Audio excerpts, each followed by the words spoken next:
Okay, now we're going to answer questions. I know Michal had a question. Go. Are you whispering? Repeat the question. I will.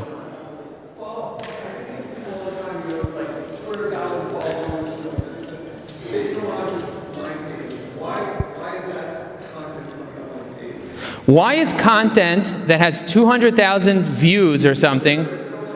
Yeah, why is random content coming on my page, on your feed? How does content get on your feed? Is that the question? Okay, so I think what your question is, how does content get on your feed? How does content get on your feed? So the way that content gets on your feed is when you connect with someone, you're also following them. And when one of your second-degree connections comments, like David said, comments or likes on anything, it starts coming up on your feed. I don't look at my feed. Don't look at your feed. Your feed's a waste of time. You know what you want to be looking at your feed instead of your feed? Look at your bank account. Figure out how much money you have. Look at your connections. Connect with them. Be very strategic. I have a list of 130 people in my social sell-in pod. I look at their updates. I don't look at anybody else's updates. I look at my potential clients' updates. I don't just look at random people's updates. Don't spend time on your feed. Your feed will suck you dry. It's a waste of time. Your feed's random. And I have a video on my profile that teaches you how to only look at stuff from your connections and get rid of all that trash. And I'll send you the link for it. And by the way, I created a little group, a little messaging group with all of you in here. So send me a DM and say, add me to the messaging group. It's one big message group with everybody in this room together. I think I have 20 people in the group, but if you guys all want to join, we'll do it. Send me a direct message. A message through LinkedIn is called a DM. Operation DM, hashtag. Okay, now we're going to be answering questions. Should I moderate? Okay, I'll moderate. Or do you want to moderate? Okay, you moderate, Sivia. Let's give Sivia a round of applause. Yes. Thank you, Joe. Mike. You want the mic? No, I could use this, no? She'll just use that. Yeah. You know, should I put it? You do it. Okay, so do we have any questions? Oh wait, first of all, before we started passing around a box for business cards. If you put your business card in there, we'll be choosing one person. The winner gets a free hour of consulting with any of these amazing people. So please put your box in the card. Okay, any questions? Go. Is there a value for paying for LinkedIn Premium on a monthly basis? I'll get that one. It's an easy one. Generally, no. The only advantage of premium is either if you're a recruiter or if you have a reason to see who looked at your profile from a curiosity perspective. But if you check that every day anyway, which you should or could, there's really no reason to pay for the premium. So when they try to hook you in, just say no. I agree with the no. He agrees. Okay.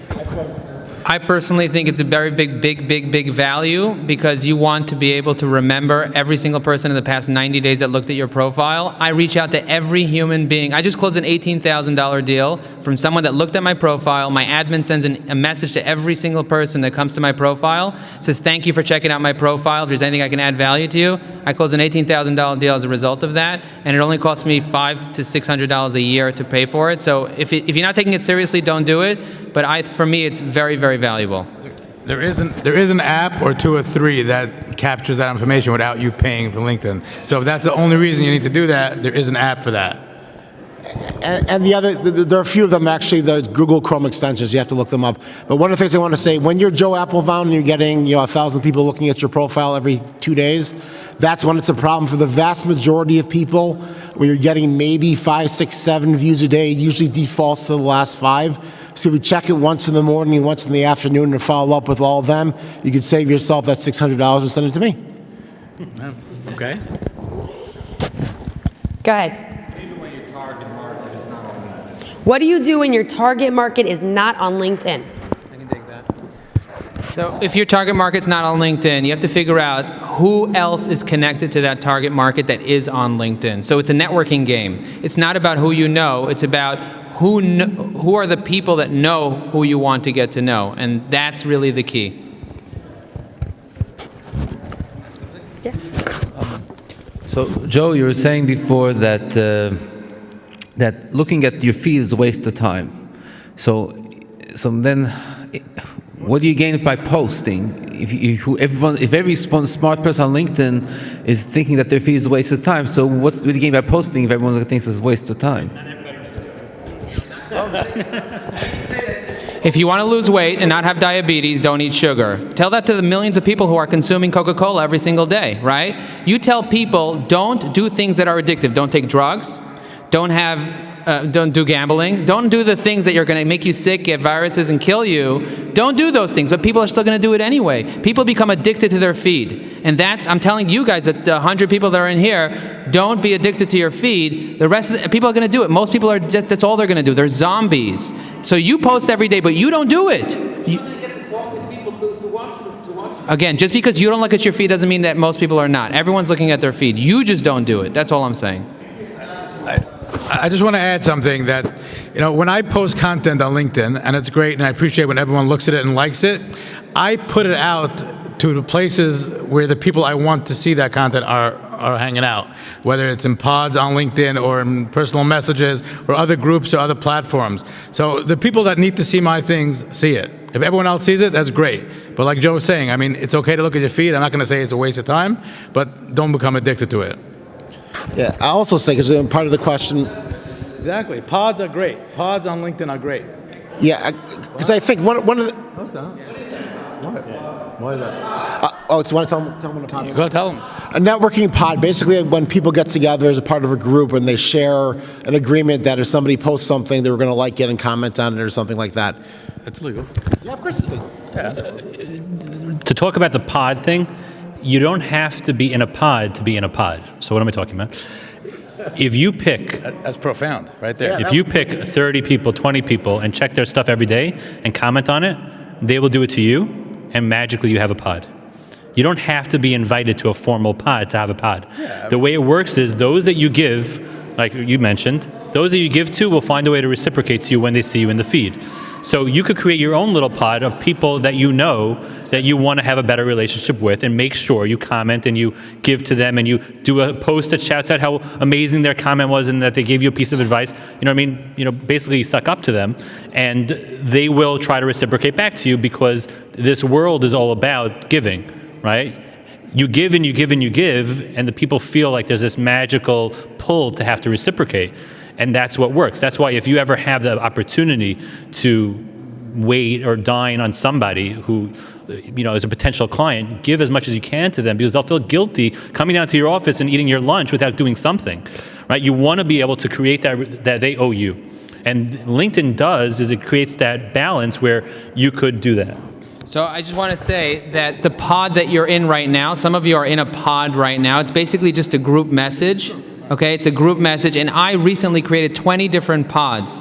And the way that I created these pods is very simple. I took a bunch of coaches that I know are active on LinkedIn, and I said, we have now a coach group on LinkedIn. I took a bunch of people who are in the financial advising industry that are active on LinkedIn, and I put them in a financial advising group. I put a bunch of people that came to my last Brooklyn meetup, and I put them in a Brooklyn meetup group. I made a 5 towns meetup group. So there's a bunch of different groups that I created. You can create your own groups based on people's similar interests. You can create an attorney group, a CPA group, put those people together, and then when you have a piece of content that you want 10, 15, 20 likes for, you post your link to that content in all those groups, and many of those people will like them. It'll boost your content to more people. And it might not have a purpose for you in terms of vanity metrics or all that stuff, but more people will see it. That's the key. I want to just add something for your question about not scrolling through the feed. We are all in this room because we're trying to achieve something. We have a goal. We want to make the most out of LinkedIn. So we're going to listen to Joe. But there's 90-something% of LinkedIn that's just there for the sake of LinkedIn. Those are the lurkers that Joe mentioned. And they're scrolling through the feed. And just because they're a lurker doesn't mean they're not an amazing client. They might be. They're just not trying to grow something. I just wanted to add that. He has another question. He's waving his hand. So take the question. Go ahead. Go ahead, David. You said, it's hard to put this into words, but you said, in other words, it's kind of complicated, and I say, you're a Bucky in this, why don't I just hire you? How much do you need to know to do how much a time? It's too complicated to me. Somebody says it's not complicated. Goals? Wait, let me repeat the question. Whether it's pods or groups or targets. Let me repeat the question with the video. How much do you really need to know? Is that the question? How much do you really need to know to be successful on LinkedIn? I want to say something. Repeat the question. Okay, so what David is saying is what a lot of people say, oh, I can't do this. That's what he's saying. I'm a Bucky. You know why I'm a Bucky today? Because yesterday I was a Bucky. And the day before, not so much. And the day before that, nobody starts off being an expert in anything. You, like someone here said before, if you want to be a painter, you know what you got to do? Got to paint. That's it. So you got to get your feet wet. Whether you use Joe's strategy, use my cheat sheet out there, or use your own common sense, which is not so common, but use common sense. Every day, spend a couple of minutes trying to figure things out. And before you know it, it will come second nature. And David has something to add to David. You could hire somebody and they could do it for you, but they will never be able to do it as good as you can. That's simple. That's it. So the question is, are you willing to sacrifice the fact that it's not going to be done as good, or do you prefer to have someone else do it? That's just it. No, Can I add something? So here's the magic thing about social media. Tomorrow, a new social media platform comes out. We're all on level playing field. 6 months later, who knows the platform? The people who invested in it. If you wanted to spend the time on LinkedIn and watch what people do and learn and listen and do it, you could. It's just a question of, is this going to be something that's worth it for you to invest your time in? And that's a decision that you have to make for yourself. We all do. 15 minutes a day. We all do. We all do. So this is what I do. From 9 to 9:30, I have a window that I either make a video or I post something on LinkedIn. If I do not post it during that time, that day does not get a video. That day does not get a post. And I go back to my regular day. All I give it is that half an hour a day. But if you're consistent, half an hour's accrue, and you end up with, you become an expert. That's it. The question is, are you going to be willing to do that day in and day out or not? I just want to add one thing, that if you do hire someone to do your social media, which many people do, and it's fine, don't just let them do what they want and ignore them. At least watch what they're doing, understand what they're doing, and with time you'll pick up and understand that when you do have to do it yourself, you can go to a guy like this or a guy like that. The point is, if you're not doing it yourself, don't just give the keys to the bank to the guy and say, I hope you're doing a good job. Watch what they're doing for you. Whether you have a plan, have a strategy, have whether it's a strategy that Joe put together on this paper, or I'm sure you have a plan. We all have plans, right? But whatever the plan is, write it down. Have a calendar, have a schedule. Just like you have a schedule in your regular job, right? So allocate 10, 15 minutes a day. That's all you need. Next question. Well, I just want to one more quick point. Note to myself: never sit on the end of a panel with a bunch of Jews, because you'll never get a chance to say anything. But in any event, one of the things I want to point out, because even LinkedIn is changing drastically on a regular basis. If you asked me a year and a half ago, my philosophy was identify on LinkedIn but engage on Twitter. LinkedIn was not the platform for engagement. After the change to the user interface is when all the B2B stuff really started taking off about a year and a half ago. So yes, you can master it. And guess what? Sometimes I go through the entire profile section with somebody, and the next day LinkedIn changes the entire user interface again. So it's a constant thing. When you start getting used to it and start using it on a regular basis, what ends up happening is you start understanding the internal logic of how to do it. And that's the best you can really do. Yeah. We'll talk. Okay. Next question. Nemo has a question. Go ahead. So my business is relationship-wise, my business is very narrow and very deep. I personally view LinkedIn as a place for my own personal brand, being who I am, and not necessarily my business per se. I'm very afraid of that right now. Maybe that will change in time, but we're also putting a highly competitive field. I see a lot of my competitors a lot of times post things that are inadvertently detrimental to their business because I actually act upon those things that they post. So my question to you is, I personally watch my own personal brand very carefully.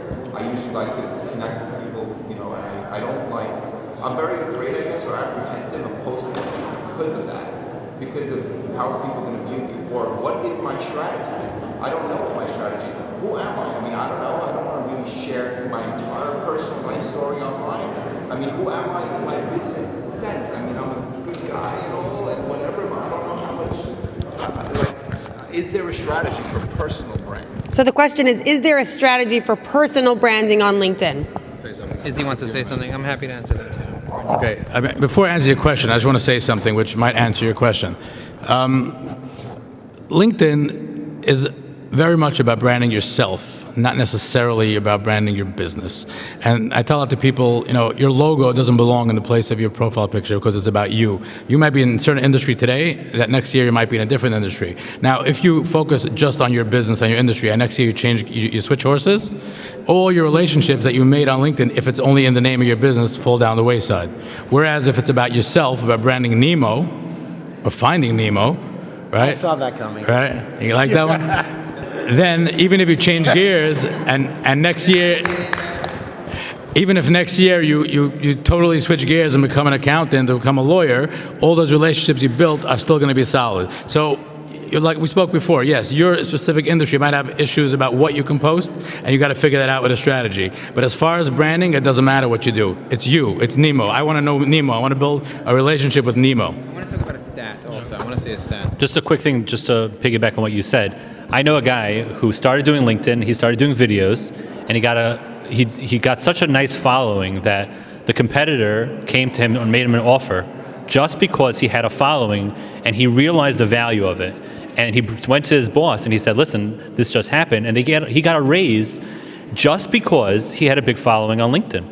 And they were afraid that if he were to leave that whole channel that he has a voice now on, that they're able to get exposure and new business with, would disappear. And imagine the power you have if you do that and you're in a company.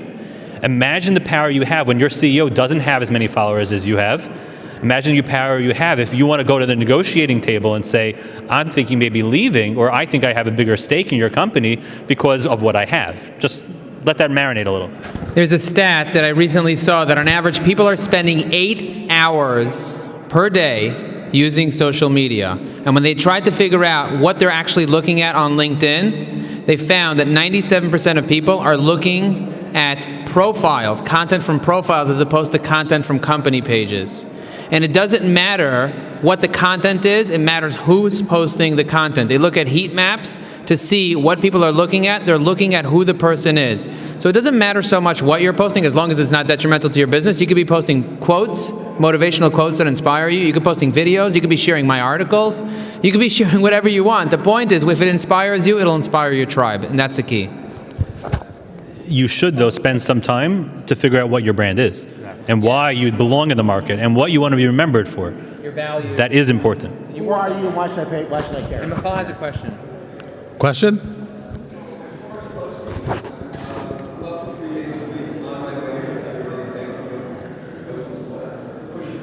I push him like crazy.